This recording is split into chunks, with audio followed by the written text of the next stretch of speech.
মমতা বন্দ্যোপাধ্যায় কি আসলে সন্দেশখালী, মুর্শিদাবাদ, মালদার বিভিন্ন পকেটেই শাহজাহানদেরকে পুষে রেখেছেন হিন্দু শূন্য করার জন্য? এবং কি স্মার্টলি করেছে দেখুন।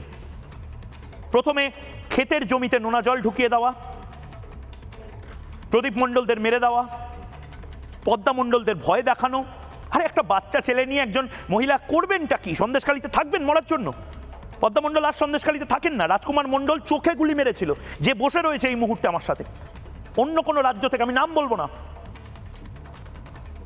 আবারও বলছি, বিজেপির কেন্দ্রীয় নেতৃত্ব, রাজ্য নেতৃত্ব, জেলা নেতৃত্ব, মণ্ডল সভাপতি সবাই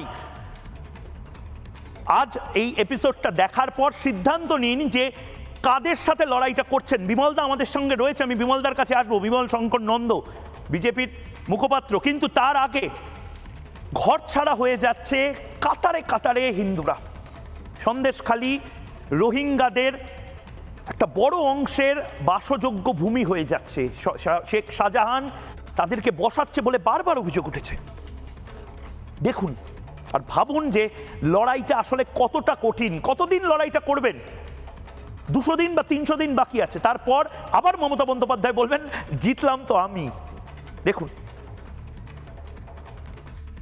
শহীদ হওয়া প্রদীপ মণ্ডলদের বাড়ির সামনের এই যে মন্দির, সেই মন্দির,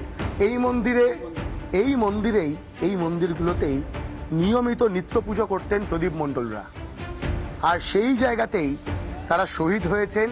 আজকে যারা এই ভাঙ্গিপাড়াতে হিন্দুরা রয়েছেন তারা বলছেন তারা আতঙ্কে, তারা ভয়ে, কারণ হিন্দু নিধন যজ্ঞের একটা ষড়যন্ত্র করা হচ্ছে এই শেখ শাহজাহান, কাদের আলী মোল্লাদের তরফ থেকে, একদম নাম ধরে ধরে। এই অভিযোগ বারবার আসছে যে কাদের মোল্লারা সন্দেশখালীর বাসিন্দা হলেও প্রচুর রোহিঙ্গাকে বাইরে থেকে নিয়ে আসা হয়েছে।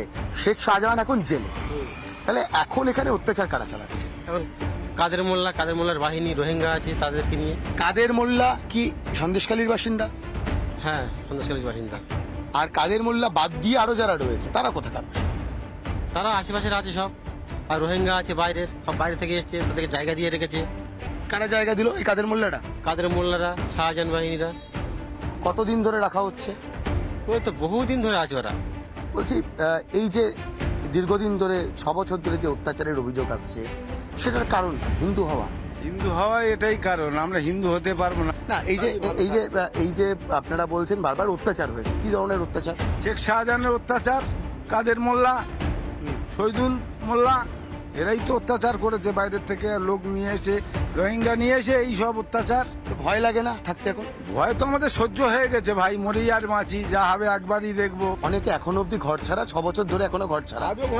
আজও ঘর ছাড়া, কয়েকজন আছে ঘর ছাড়া। কেন এখনো ঘর ছাড়া কেন তারা? তাদের নিরাপত্তা নেই, আসলেই তো মেরে দেবে। আমার একটা কথা বলুন, 2019-এর 8ই জুন কারা টার্গেট হলো, কারা ঘর ছাড়া হলো? হিন্দুরা টার্গেট হয়েছে, হিন্দুরাই ঘর ছাড়া হয়েছে। এবং হিন্দুরা এই ঘটনার পরে আমাদের অনেক হিন্দু ছেলেরা ঘর ছাড়া হয়েছে। তারা এখনো পর্যন্ত কেউ কেউ বাইরেও আছে, যদি বাই চান্স কোনো কিছু হয়ে যায়, যার ফলে তারা ভয়তে এখন আসতে পারছে না। মানে এটা কি শুধুমাত্র সনাতনী হওয়াটা অপরাধ? সেই কারণেই? হ্যাঁ, হিন্দু অপরাধ আমাদের হচ্ছে, হিন্দু হয়ে বেঁচে থাকাটা আমাদের অপরাধ।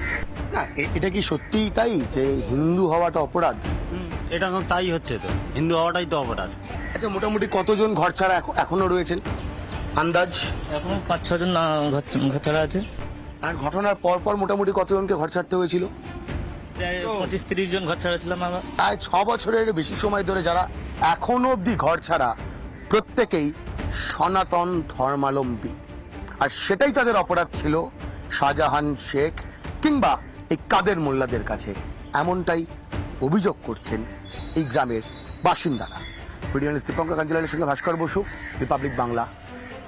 নানা ধরনের কন্টেন্ট দেখার জন্য লাইক করুন, শেয়ার করুন আমাদের ফেসবুক পেজ, সাবস্ক্রাইব করুন আমাদের ইউটিউব চ্যানেল। পাশাপাশি অন্যান্য ব্রেকিং নিউজের জন্য অবশ্যই চোখ রাখুন রিপাবলিক বাংলায়।